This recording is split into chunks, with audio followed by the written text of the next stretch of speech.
Good morning friends. આગળના વિડીયોમાં આપણે ધોરણ 11 ની અંદર ઇંગ્લિશમાં unit 4 read work mind body and medicine એના વિશે જોયું હતું કે ફિઝિકલ અને જે મેન્ટલ ડિસીઝ થાય છે એના ફેક્ટર્સ એક્સટર્નલ અને ઇન્ટરનલ. જે ફિઝિકલ માટે એક્સટર્નલ ફેક્ટર છે એ લાગુ પડે છે, જ્યારે એ મેન્ટલ ડિસીઝ માટે ઇન્ટરનલ જેમ કે નેગેટિવિટી અને જે આપણા સેન્સીસ છે એનો રોંગ યુઝ કરીએ છીએ એના કારણે આપણને રોગો થતા જોવા મળે છે. આપણી જે ડે બાય ડે ની હેક્ટિક લાઈફ છે, અનસ્ટેબલ આપણું જે લિવિંગ લાઈફ છે એ પ્રોપર ન હોવાને કારણે આ મેન્ટલી આપણને ડિસીઝ થતા જોવા મળે છે. પહેલા એવું બનતું હતું કે જ્યારે લોકોની પાસે પૂરતા પ્રમાણમાં ખોરાક નહોતો, પૂરતા પ્રમાણમાં રહેઠાણ નહોતું અને કપડાં પણ પૂરતા પ્રમાણમાં મળતું ન હતું, એટલે ફિઝિકલ ડિસીઝ થતા જોવા મળતા હતા. પરંતુ આજના આ યુગની અંદર દરેકની પાસે હવા, પાણી, ખોરાક એટલે કે રહેવા માટે મકાન, પહેરવા માટે કપડાં અને જમવા માટે એ પૂરતો આહાર પદાર્થ મળી રહે છે. એટલે ફિઝિકલ જે ડિસીઝ છે બહુ ઓછા છે, પરંતુ મેન્ટલ ડિસીઝ છે ડે બાય ડે વધતા જાય છે. એનું કારણ શું છે?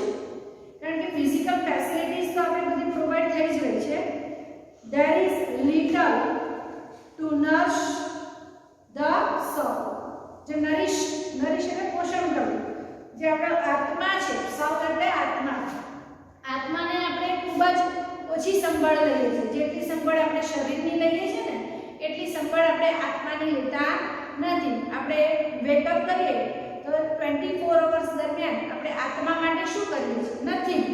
ઈચ એન્ડ એવરીથિંગ, ગાડી, બંગલો, રેફ્રિજરેટર, જમવાનું, ફ્રીજ, ગમે તે યુઝ કરીએ છીએ, કાર છે, એસી છે, દરેકે દરેક વસ્તુ આપણે ફક્ત ને ફક્ત ફિઝિકલ આપણી જે બોડી જે છે ને એને જ ધ્યાન રાખવા માટે બધું કરતા હોઈએ છીએ. આપણે આત્મા માટે કંઈ જ કરતા નથી. પહેલાના જે ઋષિમુનિઓ હતા એમનો જે સૌ છે એ લોકોને આટલી બધી ફેસિલિટીઝ નથી મળતી, છતાં પણ એ લોકો લોંગ લાઈફ એ પોતે વધુ જીવન જીવી શકતા હતા બીકોઝ ઓફ ધ સૌ. એ લોકો સૌને વધારે પડતા નરિશ કરતા હતા. એટલે આપણે જે છે એ વધારે નરિશ શું કરવાનું છે? ખરેખર આત્માને કરવાનું છે, પણ આપણે એને કરતા નથી. We always desire new things. હંમેશા આપણને નવી વસ્તુઓની ઈચ્છા હોય છે. ડિઝાયર એટલે ઈચ્છા. And are seldom content with what we have. અને આપણને ભાગ્યે જ આપણી પાસે જે છે ને એનાથી સંતોષ થતો જોવા મળે છે. ચાલતો માણસ હોય ને એને એમ થાય કે સાયકલ હોય ને તો સારું. જેની પાસે બાઇસિકલ છે એને એમ થાય કે મારી પાસે સ્કૂટર હોય તો સારું. જેની પાસે સ્કૂટર હોય એને એમ થાય કે બાઇક હોય તો સારું. જેની પાસે બાઇક છે એને એમ હોય કે મારી પાસે 4 વ્હીલ હોય તો સારું. સામાન્ય 4 વ્હીલ કરતા 4 ગણી કે મર્સિડીઝ હોય તો વધારે સારું. એના કરતાં હું પ્લેનમાં ટ્રાવેલિંગ કરી શકતો હોઉં તો વધારે સારું, અને એનાથી વધારે હોય તો મારું ચાર્ટર પ્લેન હોય તો સારું. એટલે માણસ છે ને ગમે એટલું એને મળે છતાં એને સંતોષ થતો નથી. We always crave to have a more. એટલે શું કે હંમેશા આપણને ક્રેવ એટલે પણ ઈચ્છા, તો હંમેશા આપણને ઝંખના રહે કે હજી વધારે મને મળે. We are never still. આપણે ક્યારે સ્થિર થતા જ નથી. Or at rest. ક્યારે આપણું પૂરું થતું નથી. ક્યારે ફિનિશિંગ કે હવે બસ આટલું મળ્યું છે તો ઇટ્સ ઓકે એ આપણને ક્યારે આપણા જીવનની અંદર ફીલ થતું નથી. હંમેશા ને હંમેશા આપણે ડિસેટિસ્ફાઈડ જ રહે છે. આપણને અસંતોષ જ રહેતો હોય છે. Our medicine is more a quick fix to keep us going in our wrong lifestyles and rarely addresses the behavioral root of our problems. તો આપણી જે દવા છે ને શું છે? more quick fix to keep us going in our wrong way. તો આપણી જે wrong lifestyle છે ને એને યાદ રાખવા માટે આપણે બહુ ઝડપી વસ્તુ બને છે. એ કે શું કરે છે? rarely addresses the behavioral root of our problem. એ તમને કોઈ પણ રોગ થયો હોય ને એને મટાડશે, પણ એનો ઓરિજિનલ મૂળ શું છે? એ પ્રોબ્લેમ જે તમને થયો છે એનું મૂળ શું છે ને ત્યાં તમને લઈ જશે નહીં. We take a quick pill hoping that our problem will go away. કોઈ પણ pill એટલે દવા, પેલી ગોળી હોય છે નાની એને pill કહેવાય. તો આપણે કોઈ પણ રિલીફ, પેઇન કિલર લઈએ એટલે આપણને હાશ થાય છે, પણ એ શાના માટે દુખે છે મને, એના પ્રોબ્લેમના મૂળ સુધી આપણે પહોંચતા નથી. ખાલી ટેબ્લેટ લઈએ ઇઝીલી અને પૂરું શોર્ટ આઉટ થઈ જાય. શરદી થાય છે તો આપણે એના માટે ટેબ્લેટ લઈએ છીએ, પણ એનું મૂળ શું છે એ આપણે જોતા નથી. ટેબ્લેટ લઈએ એટલે આપણને શરદી મટી જાય છે ઓન ધેટ ટાઈમ, ફક્ત તે સમય માટે, પણ એ શું કરે છે આપણે, but we do not recognize that it may only be a symptoms of an imbalanced life. પણ એ જે તમે ટેબ્લેટ લો છો ને એ તમને સિમ્પટમ્સ બતાવે છે તમારી લાઈફનું, તમારી લાઈફસ્ટાઈલનું, કે તમારી જે લાઈફસ્ટાઈલ છે એ પ્રોપર છે નહીં, જેનાથી તમારે આ રોગ છે એ થતો જોવા મળે છે. દવા ક્યારે લેવી પડે, જ્યારે આપણને રોગ થાય ત્યારે. રોગ ક્યારે થાય, જ્યારે આપણી લાઈફસ્ટાઈલ છે એ પ્રોપર હોતી નથી, ત્યારે જ આપણને રોગ થતો જોવા મળે છે. It is a warning light that we must notice. એ આપણને વોર્નિંગ લાઇટ આપે છે, જેમ આપણને એલાર્મ વાગે તો કેવું આપણને ખબર પડે છે કે વોર્નિંગ કેવું છે, એમ આપણને આ જે રોગ થાય છે ને તે વોર્નિંગ આપે છે કે ભાઈ તમારે હવે લાઈફસ્ટાઈલ છે એ ચેન્જ કરવાની છે, તમારી લાઈફસ્ટાઈલ છે એને ઇમ્પ્રુવમેન્ટ કરવાનું છે, એવું આપણને વોર્નિંગ બેલ આપે છે. છતાં પણ આપણે આપણી લાઈફસ્ટાઈલ છે એને સુધારતા નથી. Ayurveda on the other hand teaches harmony with nature, simplicity and contentment is key to wealth. તો આયુર્વેદ આપણને શું શીખવે છે, આયુર્વેદ શીખવે છે એક બાજુ દવા છે આપણને છે ને શોર્ટ ટાઈમની અંદર મટાડી દે છે, પરંતુ એની સામે આયુર્વેદ જે શું કરે છે તે આપણને શીખવે છે કે આપણે જે નેચર છે, આપણી જે પ્રકૃતિ છે, સાથે સાથે સિમ્પ્લિસિટી, આપણા જીવનની અંદર સાદગી હોવી જરૂરી છે, સિમ્પ્લિસિટી અને કન્ટેન્ટમેન્ટ, કોઈ પણ વસ્તુનો સંતોષ હોવો પણ જરૂરી છે. આ ત્રણ વસ્તુ એ આપણને આયુર્વેદ શીખવાડે છે. એ સૌથી મોટી ચાવી છે. જો આપણા હેલ્થને સારી રાખવી હોય તો સૌથી સારામાં સારી જો ચાવી હોય તો સિમ્પ્લિસિટી, કન્ટેન્ટમેન્ટ અને આપણે જે નેચર છે એની સાથે હાર્મની રાખવાનું. It shows us how to live in a state of balance in which fulfillment is a matter of being, not of having. હવે આ જે આયુર્વેદ છે આપણને કન્ટેન્ટમેન્ટને કારણે, સિમ્પ્લિસિટીથી આપણને શીખવે છે કે આપણે જે વસ્તુ હોવી જોઈએ એના કરતાં જે થવી જોઈએ આપણી પાસે છે એના કરતાં આપણે શું વિચારીએ છીએ કે હજી મારે વધારે ને વધારે જોઈએ છે. તો એ વસ્તુ જે આપણી ફૂલફિલમેન્ટ હોય છે ને, જે આપણી ઈચ્છા પૂર્ણ થતી હોય છે, એને બેલેન્સ કરવાનું કામ કરતું હોય છે. Not of having. It connects us with the source of creativity and happiness within ourselves so that we can permanently overcome our psychological problem. તો આપણે જે માનસિક તકલીફો હોય છે, માનસિક સમસ્યાઓ હોય છે, એનાથી જીતવા માટે, એનાથી ઉપર આવવા માટે, એને દૂર કરવા માટે શું કરવું જોઈએ, પરમાનન્ટલી આપણે એને રિમૂવ કરવા માટે એ આપણને શું કરે છે કે આપણે જે ફૂલફિલમેન્ટ છે, આપણને જે સંતોષ મળે છે, આપણી જે સિમ્પ્લિસિટી છે આપણને હેલ્પફુલ બને છે. આ જે ત્રણ કી છે એ આપણને હેલ્પફુલ બને છે. શું કરવા, તો કે આપણા જે સાયકોલોજીકલ પ્રોબ્લેમ્સ છે અને આયુર્વેદ જે છે આપણને શું પ્રોવાઈડ કરે છે, તો ખરેખર સાચું જે સોલ્યુશન છે એ પ્રોવાઈડ કરે છે, જેનાથી આપણે જે બી પ્રોબ્લેમ છે એને આપણે શોર્ટ આઉટ કરી શકીએ. Ayurveda provide a real solution to our health problems which requires to change how we live, think and observe. તો આયુર્વેદ ખરેખર આપણને શું પ્રોવાઈડ કરે છે, તો રિયલ સોલ્યુશન પ્રોવાઈડ કરે છે. દવાની જેમ નહીં, દવા એ રિયલ સોલ્યુશન નથી, એ ટેમ્પરરી સોલ્યુશન છે, જ્યારે આયુર્વેદ છે પરમાનન્ટ સોલ્યુશન છે.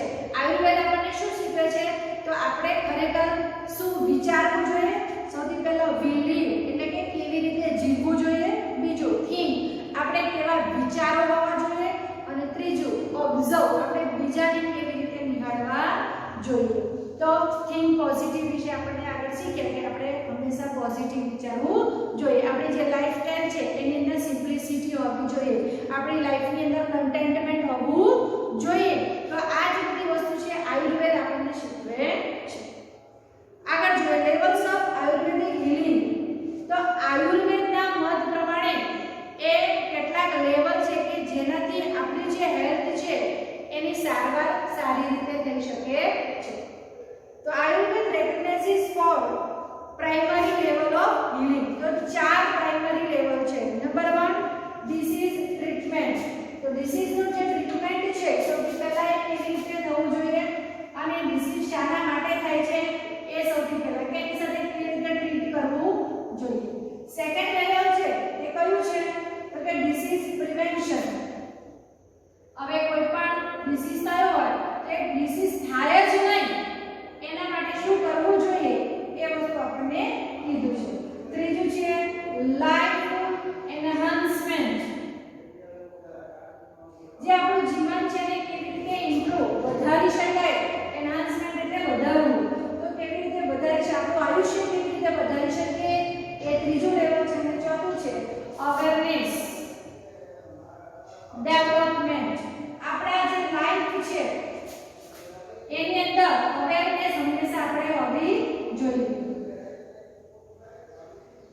જે ડિસીઝની ટ્રીટમેન્ટ કહેવામાં આવે છે. A response to condition that has already occurred. Actually already damage થઈ ગયું છે, already રોગ થઈ ગયો છે અને ત્યારબાદ તમે એને ટ્રીટમેન્ટ આપો છો. It aims at fixing something already broken. એનો હેતુ શું છે? તો જે વસ્તુ ઓલરેડી તૂટી ગઈ છે એને જોડવાનું કામ કરે છે. However, if medicine begins with the treatment of disease, it is a failure. ગમે તેમ કરીને જો ટ્રીટમેન્ટ રોગનું ટ્રીટમેન્ટ શરૂ તો થાય પરંતુ એ ફેલ છે, નિષ્ફળ છે. કેમ? Because the disease is already harming us. રોગને કારણે ઓલરેડી આપણને એ નુકસાન થઈ ગયેલું હોય છે. એટ ધીસ લાસ્ટ સ્ટેજ, આ છેલ્લા સ્ટેજ ઉપર we are left with no option but using drugs and surgery. હવે આપણે એટલા બધા ડેમેજ થઈ ગયા હોય કે આપણી પાસે હવે દવા, ડ્રગ એટલે દવા અને સર્જરી એટલે કે ઓપરેશન, તો એના સિવાયનું કોઈ આપણી પાસે ઓપ્શન રહેતું નથી. which may have many side effects in the long run. આપણે દવા તો લઈએ છીએ, ઓપરેશન તો કરીએ છીએ, પરંતુ એ લોંગ ટાઈમ પછી એ આપણને સાઇડ ઇફેક્ટ કરીને કરે છે. એટલે કોઈ પણ મેડિસિન કે ઓપરેશન કરાવવું એ પ્રોપર વે છે નહીં. A higher level of healing aims at preventing disease before they manifest. તો કોઈ પણ રોગ થાય ને એના પહેલા જ એનું પ્રિવેન્શન કરવું વધારે જરૂરી છે. ફોર એક્ઝામ્પલ મેલેરિયા થાય પછી આપણે દવા લઈએ એના કરતાં જે મચ્છર છે એનો ઉપદ્રવ જ ન થાય, ક્લીનલીનેસ રાખીએ, ચોખ્ખાઈ રાખીએ, સ્વચ્છતા રાખીએ, એ પ્રિવેન્શન કહેવાય.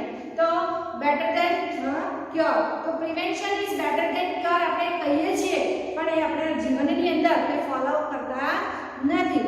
તો મેનિફેસ્ટ જે બી રોગ થતો હોય એ દેખાય એના પહેલા જ પ્રિવેન્શન કરવું જરૂરી છે. To reach this stage we ought to consider the fact of our lifestyle. હવે આ સ્ટેજ એ પ્રિવેન્શન કરવું ને એ સૌથી સારામાં સારો સ્ટેપ છે, પરંતુ એના માટે આપણી જે લાઈફસ્ટાઈલ છે ને એને આપણે ચેન્જ કરવી જોઈએ. સાથે સાથે એન્વાયરમેન્ટ, આપણે જે વાતાવરણમાં રહીએ છીએ એને પણ આપણે ચેન્જ કરવું જોઈએ. વર્ક, આપણે જે કામ કરીએ છીએ એને પણ ચેન્જ કરવું જોઈએ. સાયકોલોજીકલ કન્ડિશન, આપણી જે માનસિક પરિસ્થિતિ છે એને પણ બદલવી જોઈએ. તો કહેવાનો એક શોર્ટમાં એવો મતલબ છે કે આપણે જો આપણી લાઈફસ્ટાઈલ છે, એન્વાયરમેન્ટ છે, આપણું જે કામ છે અને આપણી જે માનસિક પરિસ્થિતિ છે એને જો આપણે સુધારીશું તો જ આપણે આ સ્ટેજ ઉપર પહોંચી શકીશું.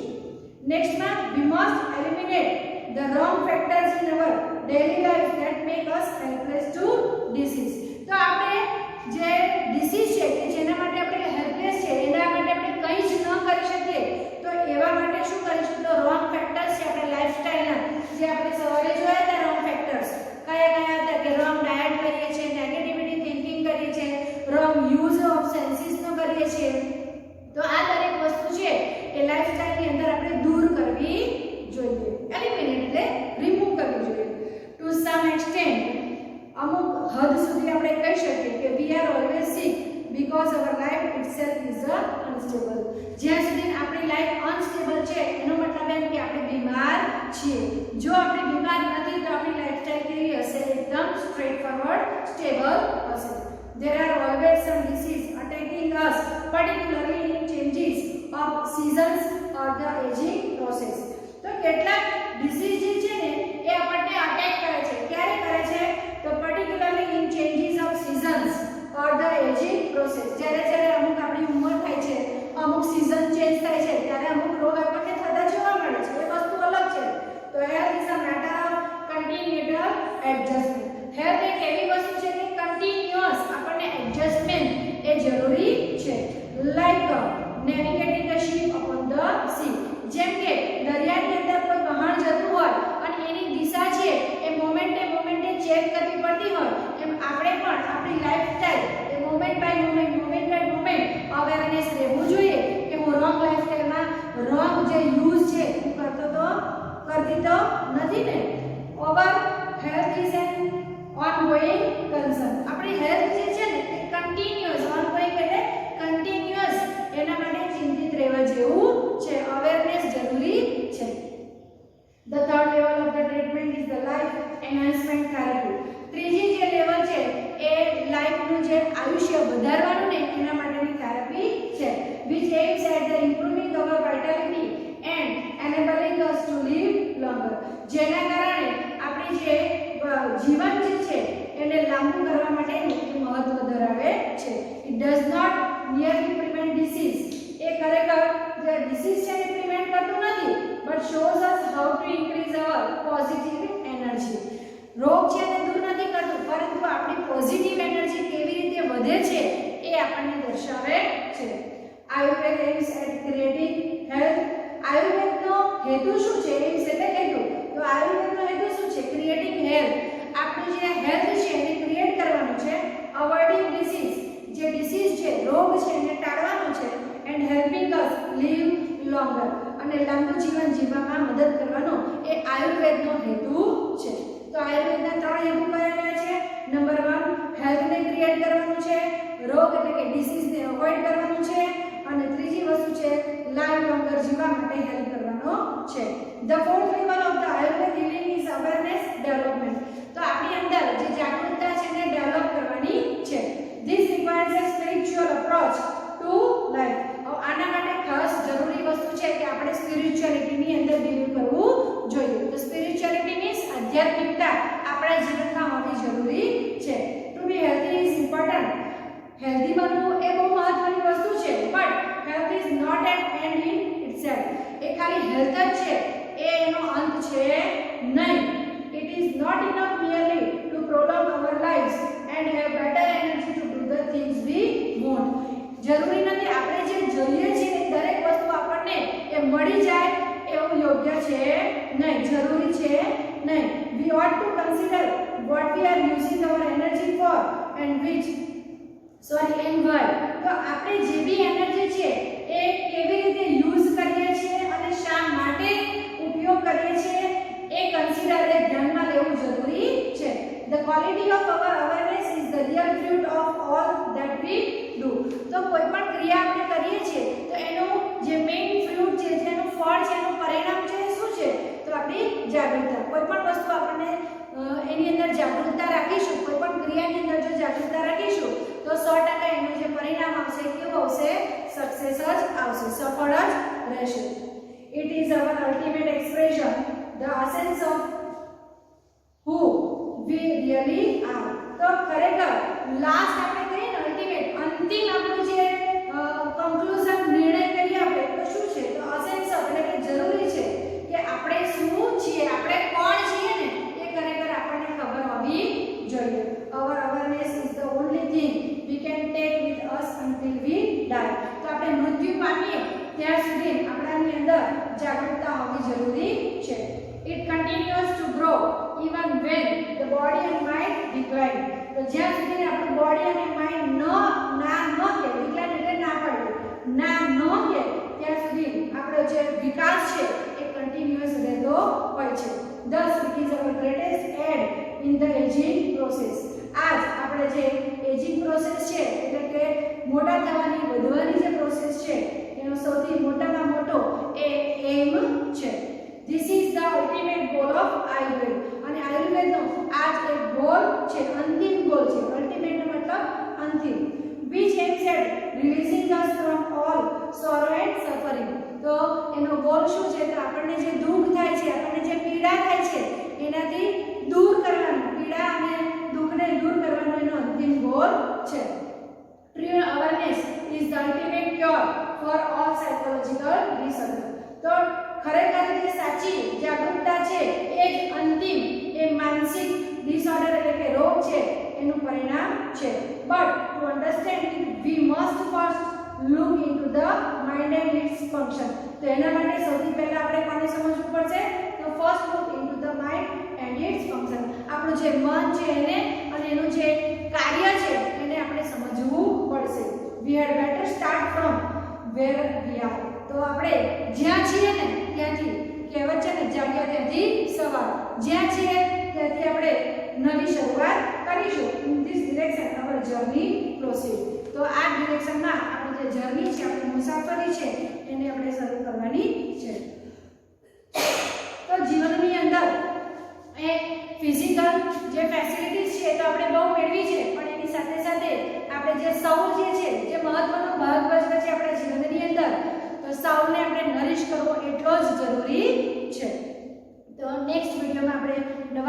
સાથે મળીશું.